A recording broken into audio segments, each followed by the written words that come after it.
안녕하십니까? 골방 라이브를 시작합니다.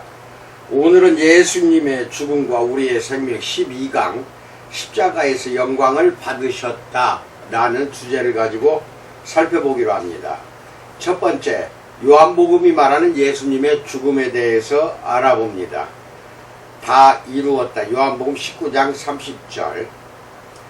요한복음 19장 30절에 따르면 이것이 십자가에 달리신 예수님의 마지막 말씀이었습니다.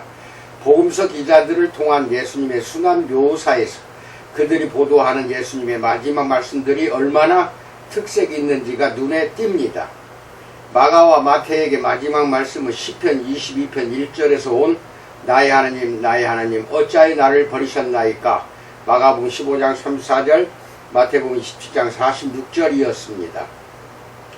이로부터 하나님으로부터 철저히 버림받은 상태가 드러나는데, 이 복음서 저자들의 보도에 따르면 예수님은 이 상황을 통과하여 가십니다.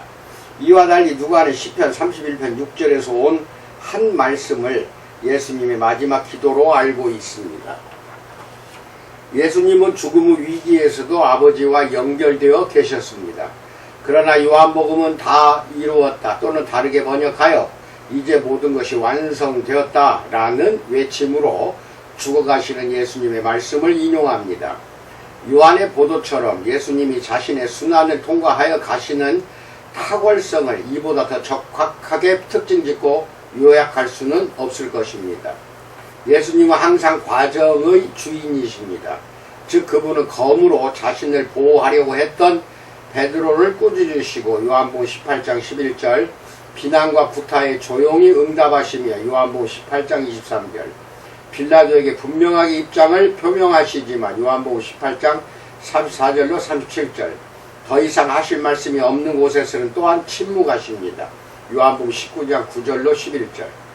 그분은 자기 십자가를 스스로 짊어지셨고 요한복음 19장 17절은 이것을 다른 복음서 기자들이 쓴 다른 내용들에 반대하여 거의 선동하듯이 단언합니다. 자기 어머니를 돌볼 일에 신경 쓰시며 내가 목마르다 라는 외침과 함께 성경의 마지막 예언을 성취하십니다. 그리고는 죽어가시면서 말씀하십니다. 모든 것이 이루어졌다. 즉 다 이루었다. 그러나 이것은 다음의 질문을 유발합니다. 요한에게서 예수님의 순환은 정말로 고난의 이야기인가요? 오히려 승리의 이야기가 아닌가요?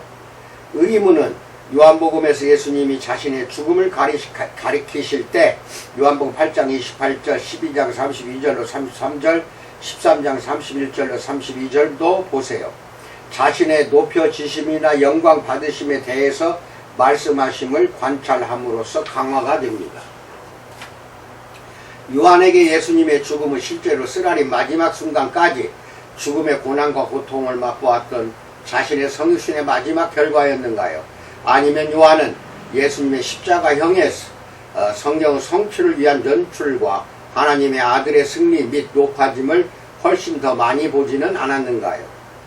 두 번째, 복음서에 나타나는 초기 신호들에 대해서 알아봅니다.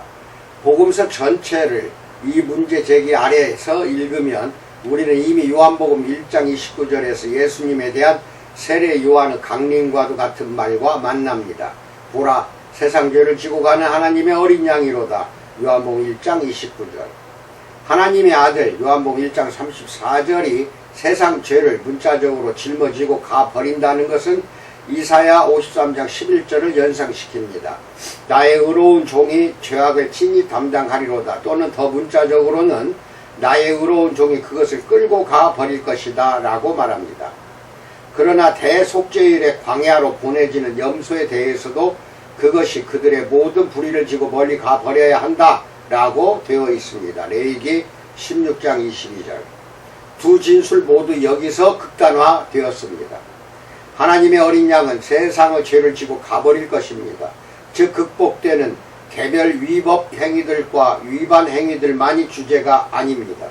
하나님으로부터 멀어진 인간 세계의 깊은 소외의 모든 무게가 그분의 위에 놓여있고 그분이 짊어지고 가버리심으로써 없어질 것이며 죄가 그 통체성과 권세에 있어서 제거가 될 것입니다. 그러나 하나님의 어린 양이라는 개념의 배후에는 어떤 사상이 놓여 있는가요? 이것도 이사야서 53장 7절에 대한 암시인가요? 거기에는 여호와의 종이 어린 양처럼 행동했다는 언급만 있을 뿐입니다. 아니면 매일 아침과 저녁에 성전에서 제물로 바쳐진 어린 양에 대한 암시가 그 아래에 있는가요? 아니면 출애굽 당시 죽음의 사자로부터 보호해 준 일을 기념하여 6월절에 성전에서 도살된 후 식용되었던 6월절 어린 양 출애굽기 12장을 가리키는가요? 물론 유대교에서는 두 제물 중 어느 것도 죄를 제거해 주는 것으로 여겨지지 않았습니다. 그럼에도 불구하고 세례 요한이 예수님을 하나님의 어린 양이라 가리킬 때 복음서 기자가 6월절 어린 양을 생각하고 있다는 점에는 의심의 여지가 있을 수가 없습니다. 왜냐하면 요한복음의 연대 설정에 의하면 예수님은 다른 복음서들과 달리 성전이 있는 장소에서 6월절 어린 양들이 도살되던 바로 그 시간에 죽으시기 때문입니다. 이것은 요한에게 있어서 예수님이 진정한 6월절 어린 양이라는 사실을 의미합니다. 요한복음 19장 36절의 언급이 그 점을 강조합니다. 즉 통상적인 소송 절차와 달리 십자가에 달리신 분의 다리를 부러뜨리지 않았던 사실을 요한은 출애굽기 12장 46절에서 6월절 어린 양에 대해 말해진 것 곧 뼈도 꺾지 말지며 라는 말씀의 성취로 보고 있습니다. 원시 기독교에서 예수님은 죽을 운명에서 해방시킬 목적으로 모든 사람을 위해서 희생 제물이 되었던 6월절 어린 양으로 여겨지셨습니다. 고린도전서 5장 7절 보세요. 요한복음에서 이 확신은 순환사의 전체적인 묘사를 특징 짓고 있습니다. 즉 세상 죄를 지고 가는 하나님의 어린 양이라는 말은 어떤 주석가들이 생각하듯이 예수님의 전 사역이 아니라 예수님의 죽음의 의미를 가리킵니다. 그러나 6월절 어린 양과 함께 이사야 53장의 진술들도 그 배경을 이루고 있습니다. 예수님은 자신의 십자가 죽음을 통하여 세상 죄를 떠맡으시고 이와 함께 짊어지고 가버리심으로써 다시 말해 효과적으로 제거하심으로써 치명적인 죄와 멸망의 관계를 깨뜨리십니다. 예수님의 죽음에 대한 바로 다음의 암시는 요한복음 2장 18절로 22절에서 발견됩니다. 요한은 성전에서 일어난 예수님의 정화 행위를 의식적으로 예수님의 활동 초기에 배치시킵니다. 마가복음 11장 15절로 19절에서는 다르게 나타납니다.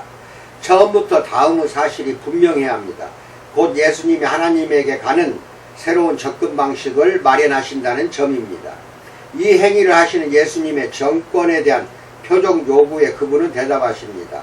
요한복음 2장 19절에서 너희가 이 성전을 헐라 내가 사흘 동안에 일으키리라 라고 말씀합니다.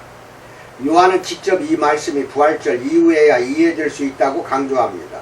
자신의 행위에 대한 예수님의 정권 위임은 자신의 폭력적인 죽음과 부활에서 증명될 것입니다.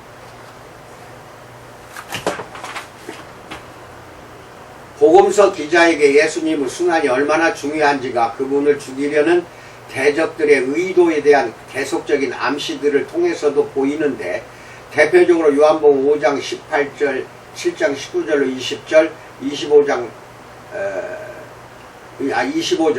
8장 59절, 10장 32절과 무엇보다도 11장 50절로 52절입니다. 나사로가 다시 살아남에 뒤이어서 곧바로 예수님을 죽이려는 결정이 내려지는 점은 요한에게 깊은 의미가 있습니다. 홀로 참 생명을 선물하시는 그분이 죽음 속으로 보내지십니다. 그러나 대제사장에 의도하지 않은 선지자적 말처럼 그분은 이 죽음을 백성을 위해 그리고 모든 하나님의 자녀들을 위해 겪으심으로써 그들이 진정한 영원한 생명을 얻도록 하십니다. 물론 처음에 예수님을 체포하려는 계획들은 실패합니다. 왜냐하면 그의 때가 아직 이르지 아니하였음이기 때문입니다. 요한복음 7장 30절 8장 20절 예수님의 시간 즉 하나님에 의해서 그분에게 정해진 시간이 왔을 때에야 요한복음 12장 27절 13장 1절 순환사건은 시작될 수가 있습니다. 요한에게 전형적인 이 어법은 다음의 사실을 보여줍니다. 곧 예수님의 죽음이 악의적인 사람들의 우연적인 권리 침해가 아니라 인간들의 구원을 위한 하나님의 계획에 상응한다는 점입니다. 셋째, 십자가, 속죄의 표시 그리고 생명의 표시에 대해서 알아봅니다. 요한복음이 바라보는 예수님의 죽음의 특징에 대한 결정적 지적은 3장 14절로 15절에서 발견됩니다. 요한복음 3장 14절로 15절에서 모세가 광야에서 뱀을 든 것 같이 인자도 들려야 하리니 이는 그를 믿는 자마다 영생을 얻게 하려 하심이니라 라고 말합니다. 그 말씀은 민수기 21장 4절로 9절에서 이야기되고 있는 사건을 암시합니다. 하나님에 대한 반항의 결과로 많은 이스라엘 사람들이 독이 있는 뱀들에게 물려서 목숨을 잃었습니다. 모세는 백성을 위하여 강구하고 하나님은 청동으로 만든 뱀을 장대에 달아 높이 세우도록 명령하십니다. 민수기 21장 9절에서 모세가 놋뱀을 만들어 장대 위에 다니 뱀에게 물린 자가 놋뱀을 쳐다본 즉 모두 살더라 라고 말합니다. 말하자면 그 뱀은 속죄의 표시였고 동시에 심판의 표시이자 구원의 표시였습니다. 이러한 배경에서 인자의 높여지심은 그분이 십자가에 달리시게 될 것이라는 사실에 대한 암시를 의미할 수밖에 없습니다. 이것이 의도되었음은 요한복음 12장 32절로 33절이 가장 명백하게 보여주는데 거기서 예수님은 이렇게 말씀하십니다. 요한복음 12장 32절에서 내가 땅에서 들리면 모든 사람을 내게로 이끌겠노라 라고 말씀합니다. 복음서 기자는 이를 다음의 언급으로 설명합니다. 이렇게 말씀하시면 자기가 어떠한 죽음으로 죽을 것을 보이심이러라. 요한복음 12장 33절 그리고 요한복음 8장 28절도 비교하십시오. 거기서 예수님은 자신의 대적들에게 말씀하십니다. 너희가 인자를 든 후에 내가 그인 줄을 알고 또 내가 스스로 아무것도 하지 아니하고 오직 아버지께서 가르치신 대로 이런 것을 말하는 줄도 알리라 라고 말합니다. 과감한 역설을 통해 복음서 기자는 예수님이 처형 때에 달리시게 된 사실에서 그분이 아버지께로 높여지시기 위한 표시를 보는데 그 높여지심은 그분과 그분의 사역을 확증합니다. 과거 놋뱀과 같이 십자가에 달리신 분은 하나님의 아들을 십자가에 못 박은 세상의 죄에 대한 심판의 표시이자 동시에 은혜의 표시가 됩니다. 즉 이 아들을 믿는, 다시 말해 하나님의 이러한 행위에 자신을 여는 모든 사람들은 그분 안에서 생명을 발견합니다. 따라서 요한이 그것에 대한 근거를 제시하기 위해서 자기 복음서의 핵심 문장을 이와 연결시키는 것은 당연할 수밖에 없습니다. 요한복음 3장 16절에서 하나님이 세상을 이처럼 사랑하사 독생자를 주셨으니 이는 그를 믿는 자마다 멸망하지 않고 영생을 얻게 하려 하심이라 라고 말합니다. 요한복음 1장 14절로 18절에 의하면 독생자는 육신이 되신 말씀 이외의 다른 분일 수 없습니다. 그분은 인간을 향한 하나님의 관심을 구체화하시고 구현하십니다. 하나님이 아들을 주시면 그분은 자기 자신을 인간적 실존안으로, 보다 정확히 말하면 이 치욕스러운 죽음의 심연안으로 주시는 것입니다. 그런데 이것이 그분의 사랑의 절정입니다. 하나님의 아들 안에서 그 길을 가시기 때문에 십자가에 달리신 분은 그분과 더불어 하나님의 길에 자신을 여는 모든 사람에게 생명의 원천이 되십니다. 요한복음은 이 점을 아주 다양한 방식으로 전개해 나갑니다. 우리는 11장 50절 52절에 나타나는 암시에 대하여 이미 짧게 논한 바 있습니다. 한 사람이 백성을 위하여 죽어서 온 민족이 망하지 않게 되는 것이 더 좋다고 주장한 가야바의 권력 정치적 계산은 복음서 기자에 의해서 대제사장의 선지자적 발언으로 평가됩니다.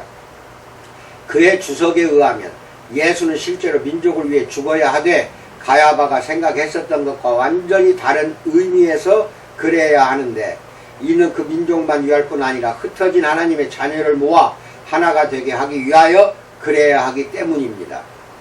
예수님의 죽음이 유대교를 넘어서는 하나님의 구원 행위에 개방을 가져온다는 사실도 요한에게는 중요합니다. 그러나 그 예는 예수님의 죽음이 무엇을 의미하는지를 설명하기 위해서 복음서 기자가 어떻게 다른 사람들을 위해 자기 생명을 투입하는 일에 대한 매우 다양한 관점들을 받아들여서 계속 사유하는지도 보여줍니다. 이를 위한 첫 번째 예는 예수님의 빵 연설에서 발견됩니다. 요한복음 6장 51절에서 나는 하늘에서 내려온 살아있는 떡이니 사람이 이 떡을 먹으면 영생하리라. 내가 줄 떡은 곧 세상의 생명을 위한 내 살이니라 라고 말씀합니다. 의식적으로 불쾌감을 유발하는 방식으로 요한은 예수님으로 하여금 요한복음 6장 54절에서 내 살을 먹고 내 피를 마시는 자는 영생을 가졌고 마지막 날에 내가 그를 다시 살리리니 라고 말씀하시게 합니다. 그러나 요한은 이때 빵과 포도주의 물리적 변화가 주제가 아니라 요한복음 6장 52절 만찬에서 그분의 죽음의 실제적 현존이 주제라는 사실도 분명히 합니다. 그분의 순환과 죽음의 피투성이 현실은 이 만찬의 효력을 부여합니다. 만찬에서 빵을 먹고 잔을 마시며 그렇게 예수님의 대리적 생명희생을 자신과 하나 되게 하는 사람은 하나님이 예수님의 죽음을 통해 죽음에 예속된 세상에 선물하신 영생에 참여하게 됩니다.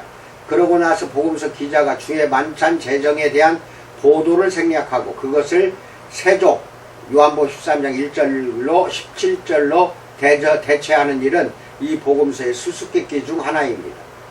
두 번째 예는 목자 연설에서 발견되는데 거기서 예수님은 나는 선한 목자라. 선한 목자는 양들을 위하여 목숨을 버리거니와 요한복음 10장 11절에서 말씀하십니다. 여기서는 사상적 배경이 완전히 다릅니다. 참된 목자는 자기 생명을 바쳐서 자기 양들을 보호합니다. 극단적인 돌보무 요소가 주도적입니다. 그러나 복음서의 전체 맥락에서 이 그림은 그 직접적인 문맥을 넘어서 더 포괄적인 의미를 획득하며 예수님의 전적인 생명 내주심을 위한 표상이 됩니다. 같은 사실이 고별연설 속에 나오는 세 번째 예에도 적용됩니다. 요한복음 15장 12절로 13절. 예수님은 요한복음 13장 34절로 35절에서 이미 말씀하셨던 사랑의 계명을 재차 확인하십니다. 요한복음 15장 12절에서 내 계명은 곧 내가 너희를 사랑한 것 같이 너희도 서로 사랑하라 하는 이것이니라 라고 말씀합니다. 제자들에 대한 자기 사랑을 그분은 요한복음 15장 13절에서 사람이 친구를 위하여 자기 목숨을 버리면 이보다 더 큰 사랑이 없나니 라는 말씀으로 설명하십니다. 친구들을 위한 죽음은 헬라적인 우정의 윤리에 속하는 한 모티브입니다. 그 모티브는 무조건적인 관심과 연대감의 관점을 강조하는데 이 관점이 죽음을 향해 가시는 예수님의 길을 규정합니다. 그러나 이로써 예수님의 제자들이 특별한 호의를 통해 출중하다는 사실이 언급된 것은 아닙니다. 그들은 그분의 친구들입니다. 왜냐하면 예수님의 관심이 그들을 그렇게 만들기 때문입니다. 로마서 5장 7절에서 이 모티브를 연결시키는 바울은 그런 이유에서 우리가 원수 되었을 때에 로마서 5장 17절 그리스도께서 우리를 위하여 죽으셨다고 강조합니다. 요한복음 15장 13절이 런던 웨스트민스터 대성당에 있는 무명용사의 묘비에 쓰여 있다는 사실은 그것과 같은 말들의 순환사의 일부를 보여줍니다. 그 말들은 영웅적 죽음의 예찬을 위해 남용될 수도 있습니다. 네 번째, 영광 받으심과 마지막까지의 사역에 대해서 알아봅니다. 요한복음에서 순환사의 소위 대문에 서 있는 두 가지 사건들은 독자들에게 예수님의 고난의 길을 이해하기 위한 명백한 전조를 나타냅니다. 고별설교 도입부로 요한은 세족에 대하여 보도합니다. 요한복음 13장 1절로 20절. 그는 다음과 같이 쓰고 있습니다. 요한복음 13장 1절. 6월절 전에 예수께서 자기가 세상을 떠나 아버지께로 돌아가실 때가 이른 줄 아시고 세상에 있는 자기 사람들을 사랑하시되 끝까지 사랑하시니라 라고 말합니다. 이로써 한편으로는 그분의 죽음이 아버지께 가는 길로 묘사됩니다. 그러나 다른 한편으로 이제 일어나게 될 모든 일은 그분의 사랑의 표현입니다. 말하자면 세족은 어떤 의미에서 예수님의 죽음의 선취입니다. 하나님의 아들의 사랑과 정권은 성김에서 나타납니다.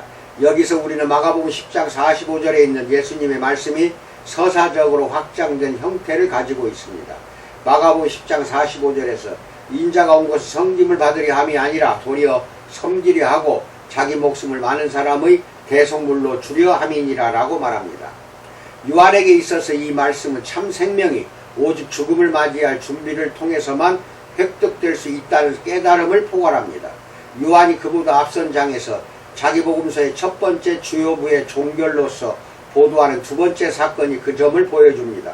요한복음 12장 23절로 25절. 그 사건은 예수님의 죽음에 대한 그의 이해에 있어서 핵심적입니다. 몇몇 헬라인들, 아마도 헬라어를 사용한 하나님의 경외자들이 예수를 뵙고 싶어 했습니다. 이 요청이 자신에게 전달되었을 때 예수님은 다음과 같이 대답하십니다.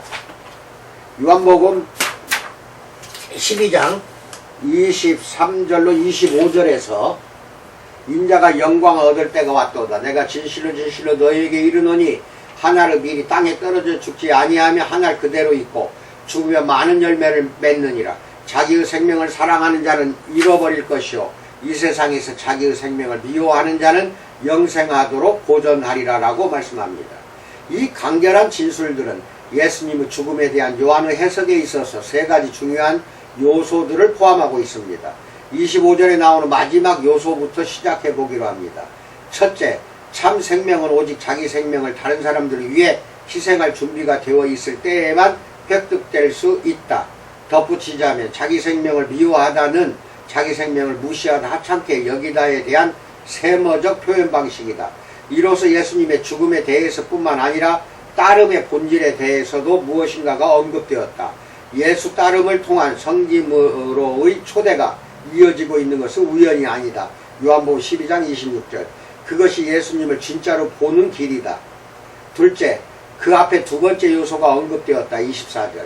예수님의 죽음은 밀알 하나가 땅에 떨어져서 죽는 것과 비교되고 있다. 그것이 많은 열매를 맺는 전제 조건이다. 예수님이 자신을 죽음에 내어주신다는 사실 안에는 그분의 메시지가 온 세상에 퍼져나가는 일의 열매를 지니고 있다. 질문하고 있는 사람들은 당시 넓은 세상의 대변자들이었던 헬라인들이지 않은가. 바로 다른 사람들을 위한 예수님의 고난 속에서는 그분의 현재 활동 범위를 넘어서 온 세상을 그분의 사랑의 메시지를 위해 열게 할 힘이 놓여 있다. 셋째, 오늘날 우리가 가장 이해하기 힘든 것은 23절에 나오는 첫 번째 진술이다.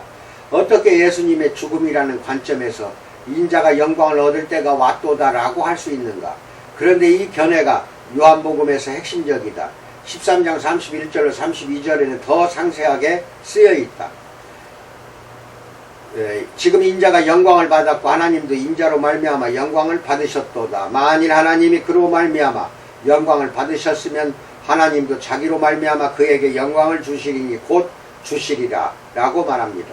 그리고 요한복음 17장 1절에서 예수님은 기도하십니다. 아버지여 때가 이르렀사오니 아들을 영화롭게 하사 아들로 아버지를 영화롭게 하게 하옵소서라고 말합니다. 이미 예수님의 죽음에서 인자의 높여지심과 영광 받으심이 이루어집니다. 아들이 영광을 받음으로써 아버지가 영광을 받으십니다. 이것은 무엇을 뜻하는가요? 이 사상의 성경적 배경도 여호와의 종에 관한 진술들입니다. 이사야서 49장 3절은 이렇게 말합니다. 나는 나의 종이요 내 영광을 내 속에 나타낼 이스라엘이라 라고 말합니다. 그리고 이사야서 52장 13절에는 헬라어 역본에 따라 다음과 같이 쓰여 있습니다. 보라, 나의 종은 이해 파악할 것이며 그는 높여지고 크게 존경을 또는 영광을 받게 될 것이라. 이사야서 52장 13절. 여기서 영광을 받다가 이해되는 방식은 후대의 숭배라는 세상의 이목을 통해 죽음의 현실이 서서히 약화되어 없어지는 승리주의의 찬 관념이 중요하지 않다는 사실을 보여줍니다. 오히려 어두운 사건 안에서 일어난 하나님의 활동을 인식하고 인정하는 일이 중요합니다. 왜냐하면 영광을 받다는 간단히 말해서 하나님의 진리를 세상에 드러내는 것을 의미하기 때문입니다. 이사야서에서 그 일은 종의 섬김과 죽음을 통해 일어납니다. 그리고 요한에게 있어서 이 일은 예수님의 죽음과 부활에서 일어납니다. 죽음을 향해 가신 예수님의 길을 통해서 하나님의 사랑과 힘과 결과가 제시되기 때문에 아버지는 아들의 죽음을 통하여 영광을 받으십니다. 말하자면 우리는 십자가에서의 예수님의 높여지심, 요한복음 3장 14절 8장 28절 높여지심이 언급될 때처럼 비슷한 역설에 직면합니다. 인자가 죽음으로 영광을 받으신다는 사실과 아들이 죽음을 통하여 아버지께 간다는 사실은 바로 이 길이 그 아들에게는 하나님의 길이라는 점을 나타내기 위한 표현입니다. 그렇기 때문에 요한에게 예수님의 마지막 말씀은 다 이루었다 일 수 있고 또 그래야 합니다. 하지만 순환 이야기의 이러한 매우 신학적인 특징에도 불구하고 예수님의 죽음의 현실성은 의문의 여지가 없습니다. 예수님이 이미 죽으셨는지를 확인하기 위해서 한 병사가 창으로 그분에게 상처를 입혔을 때 요한복음 19장 34절은 죽으신 분의 옆구리에서 물과 피가 흘러나왔다고 보도합니다. 그 진술 역시도 아마 세례와 주의 만찬에 대한 상징적 암시일 것입니다. 그러나 그것은 우선 복음서의 독자들에게도 예수님의 죽음이 실제로 일어났다는 점을 표명해야 합니다. 그리고 무엇보다 요한에게도 부활하신 분은 믿지 않은 도마의 이야기가 구체적으로 보여주듯이 요한복음 20장 25절 27절 그분의 흉터들로 알아볼 수 있습니다. 부활하신 분은 십자가에 달리신 분이며 그런 분으로 남습니다. 그 점은 요한복음에도 해당합니다. 여기까지 말씀드렸습니다. 아멘. 이상입니다. 코로나가 잠잠해지질 않고 더 극성을 부립니다. 참말로 스스로 자기 건강은 자기가 지키려고 했을 때 성령이 보호해 주시려고 믿습니다. 건강하시기 바라며 항상 예수님의 복된 은혜 속에서 나날이 여러분들의 섬기는 교회와 성도들에게도 큰 복이 임하기를 축원드립니다. 감사합니다.